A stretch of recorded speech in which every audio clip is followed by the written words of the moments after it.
जय श्री कृष्ण, जय श्री कृष्ण, जय श्री कृष्ण हरे, जय श्री कृष्ण, जय श्री कृष्ण, जय श्री कृष्ण।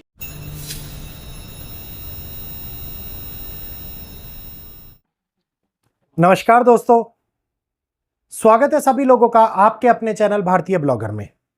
मैं हिमांशु शर्मा आज आप लोगों को 15 अगस्त के उपलक्ष्य में एक ऐसी सनसनी जानकारी देने के लिए आया हूं जो सुनकर के शायद आपको ऐसा लगेगा कि 79 ईयर्स के बाद में हम लोगों की आजादी छिन गई है।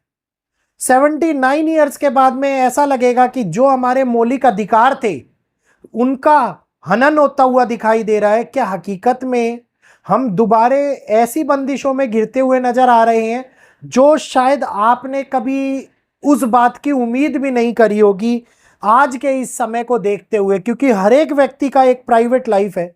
हर एक व्यक्ति एक अपने सीमा, अपनी सुरक्षा को लेकर के सतर्क रहता है और उस समय के अंदर कुछ इस प्रकार से घटित हो जाए जो हमारे मूलों का हरण हो, जो हमारे ये कहिए कि अगर संविधान की बात करी जाए तो अनुच्छेद 21 आर्टिकल 21 जो पूर्ण रूप से इसके विपरीत दिखाता हुआ नजर आता है, तो क्या कहेंगे भारतवासी। सारी जानकारी आज इस वीडियो के माध्यम से मिलने वाली है। वीडियो बहुत ही इंटरेस्टिंग और महत्वपूर्ण है, तो सुनिएगा, समझिएगा, और वीडियो अगर अच्छा लगे तो लाइक करते हुए शेयर अवश्य कीजिएगा। साथ के साथ जो लोग नए हैं, पहली बार चैनल पर आए हुए हैं, हमारे चैनल को सब्सक्राइब कीजिए, बेल आइकन को ऑल पर कीजिए, ताकि आगे आने वाले इसी प्रकार के महत्वपूर्ण वीडियोस के अपडेट आप लोगों को नोटिफिकेशन के माध्यम से मिलते रहे और आप भी इस प्रकार की जानकारियों का लाभ हमारे चैनल के माध्यम से उठाते रहें। तो एक आवाज जो उठ करके दिल के अंदर से निकल करके सामने आ रही है, जो हम लोगों को यह दिखा रही है कि अब एक बार फिर से हमारे मूलों का हनन होता हुआ नजर आ रहा है। एक बार फिर से एक आम आदमी दबता हुआ नजर आता दिखाई दे रहा है। एक बार फिर से आजादी छिनती हुई नजर आती दिखाई दे रही है। क्यों ये बात मैं आप लोगों को बोल रहा हूं? ये बात बोल रहा हूं मैं हमारी फाइनेंस मिनिस्टर, जिन्होंने एक बहुत बड़ा बदलाव कर डाला, और यह बदलाव रातों रात हुआ है। क्योंकि जिस टाइम के ऊपर देश की जनता कुत्तों के लिए लड़ने के लिए रोड के ऊपर उतरी हुई थी, वहीं दूसरी ओर मीडिया की सुर्खियों के अंदर चुनाव चोरी का मामला चल रहा था। एक और रशिया यूक्रेन का युद्ध और अमेरिका के टैरिफ वॉर की बातें दिखाई जा रही थी। वहां यह कानून पास हो गया जिसकी खबर रातों रात नहीं लग पाई हम लोगों को, और इस कानून ने तो हम सभी लोगों के मौलिक अधिकारों को छीन लिया।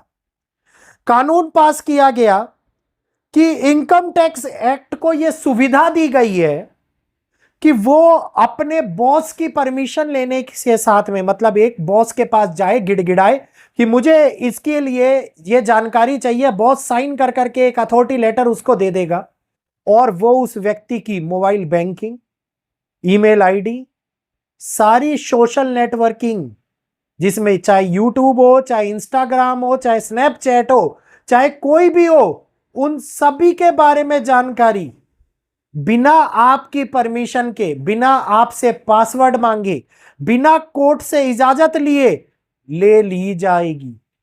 और जब ये ले ली जाएगी तो आप समझिए कि आपके प्राइवेट फोटोज, आपकी प्राइवेट चैट, सारा इनक्रिप्टेड डाटा सरकार के पास में पहुंच जाएगा। और जैसे ही सरकार के पास में ये डाटा, ये सारी जानकारी पहुंचेगी, तो प्राइवेट तो कुछ रह ही नहीं जाएगा। आप घर खरीद रहे हैं, आपका लोन चल रहा है, बहुत सारी ऐसी बातें हैं जो हम फैमिली से छुपा करके करते हैं, बहुत सारी ऐसी बातें हैं जिनके बारे में हम लोग जानते ही नहीं हैं, और इस समय के अंदर हम लोग ये बात कर रहे हैं कि वो सारी बातें सरकार को पता लग जाएंगी, उन सारी बातों को लेकर के हमें कोर्ट के अंदर खींचा जा सकता है। तो इसका मतलब है कि आर्टिकल 21 खत्म हो गया है। इस समय के अंदर पूर्ण रूप से हमारी जिंदगी के ऊपर इनकम टैक्स के नाम पर कब्जा कर लिया गया है। किसी व्यक्ति की जानकारी निकालनी है तो इनकम टैक्स का हवाला देते हुए उसकी सारी की सारी जानकारी ले लो। किसी व्यक्ति के बारे में कोई इंफॉर्मेशन चाहिए कोई आपको गहन रहस्य उसके बारे में पता करनी है, उसकी सोशल मीडिया चैट ही नहीं, location history, WhatsApp messages, private messages, सारे के सारे सरकार के पास में पहुंच जाएंगे।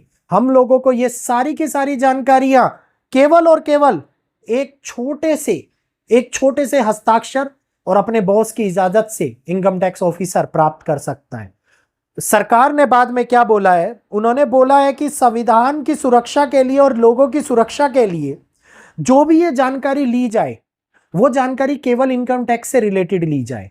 आप हमारी व्हाट्सएप मीडिया की चैट ले रही हैं, आप हमारी सोशल नेटवर्किंग की फोटोज इनक्रप्ट कर रहे हैं, हमारे ईमेल्स इनक्रप्ट कर रहे हैं, और केवल इनकम टैक्स के नाम पर आप कैसे जानेंगे कि कौन सी फाइल को अपलोड करना है, कौन सी फाइल को नहीं अपलोड करना है, और उस डेटा को पूर्ण रूप से जो सरकार अपनी संपत्ति बनाकर रखेगी, इसको कहा जा रहा है कि सुरक्षित रखा जाए। भारत में आज तक सुरक्षित है ही क्या? अगर मैं बात करता हूं साइबर क्राइम वालों की, तो कितना बड़ा डेटा लीक हुआ था अभी थोड़े समय पहले, जिसका उपयोग साइबर क्राइम वालों ने किया। तो इसी प्रकार से ये सारी की सारी जानकारी अगर किसी व्यक्ति की लीक हो गई किसी भी तरीके से, तो उसका तो जीवन बर्बाद हो जाएगा। उसकी मोबाइल एप्लीकेशन का पासवर्ड, उसकी नेट बैंकिंग का पासवर्ड, उसकी ईमेल का पासवर्ड, उसके व्हाट्सएप का पासवर्ड जो बिना पूछे उससे ले लिया गया है, उसके अधिकार जो इनकम टैक्स डिपार्टमेंट को सरकार ने दे दिए हैं, ये केवल और केवल एक ही बात निकल करके सामने आएगी कि आप और हम केवल कठपुतली बनकर रह गए हैं। जब चाहे जब हमारी पर्सनल इंफॉर्मेशन को निकाल लिया जाएगा। जो भारत लोकतांत्रिक देश हुआ करता था, यह भारत लोकतांत्रिक देश खत्म होता हुआ नजर आता दिखाई देगा। अब आज इसके बारे में आप लोगों का क्या कहना है? अब आप लोगों को शायद समझ में आ रहा होगा जिस बदलाव की बात मैं कर रहा था, जिसके बारे में ग्रहों के आकलन से आज की यह जानकारी तो ग्रहों के ऊपर निर्भर नहीं कर रही है, क्योंकि विशेषतः ये जानकारी रिपोर्ट्स और जो मीडिया पर आई है निकल करके उनके ऊपर सोर्स पर आधारित है। लेकिन इस जानकारी के बारे में मैंने आप लोगों को एक बात बोली थी कि संविधान के अंदर कोई एक ऐसा कानून लाया जाए जो कानून पब्लिक के हित के लिए बताया जाए, लेकिन पब्लिक को पसंद ना आए। तो आज इस कानून के बारे में आप लोग क्या कहेंगे? और केवल 1 मिनट के इस उदाहरण में मैंने आप लोगों को यह बता दिया कि आपकी निजी जिंदगी जो पूरी की पूरी वायरल हो सकती है, आपकी निजी जिंदगी जो किसी की धमकी का शिकार हो सकती है, आपकी निजी जिंदगी जो किसी एक बटन के ऊपर निर्भर करती हो। आप उत्सुकता के साथ में बहुत सारे राजों को छुपा करके रखते हैं, बहुत सारी प्राइवेट चीजों को छुपा करके रखते हैं, अब वो प्राइवेट नहीं रहने वाली है। तो सोशल मीडिया अब प्राइवेट नहीं रहने वाला है। सारी जानकारी, हर एक शब्द आपके हर जगह के ऊपर पहुंचते हुए नजर आते दिखाई देंगे। और इसके लिए ना तो आप चाह करके किसी के पास में जा सकते हैं, ना ही किसी के पास कोई केस कर सकते हैं, क्योंकि ये कानून बन गया है। और जब कानून बन जाता है तो उसके बाद में आपकी सुनवाई किसी के पास में भी नहीं होती। तो आज की ये बात जो मैं आप लोगों को बता रहा हूं, ये निगरानी रखने के लिए जरूर बताई गई है, लेकिन निगरानी ऐसी जो हम लोगों को बहुत बड़ा नुकसान पहुंचा रही है। तो उम्मीद करूंगा जानकारी स्पष्ट रूप से आपको समझ में आई होगी और अच्छी लगी होगी। तो जल्दी से वीडियो को लाइक कीजिए, शेयर कीजिए और चैनल को सब्सक्राइब करते हुए बेल आइकन को ऑल पे कर लीजिए, ताकि आगे आने वाली जानकारी आप लोगों को मिलती रहे। यहीं पर अपनी वाणी को विराम देते हुए इजाजत चाहूंगा। आज के लिए इतना ही। जय श्री कृष्णा, जय माता दी।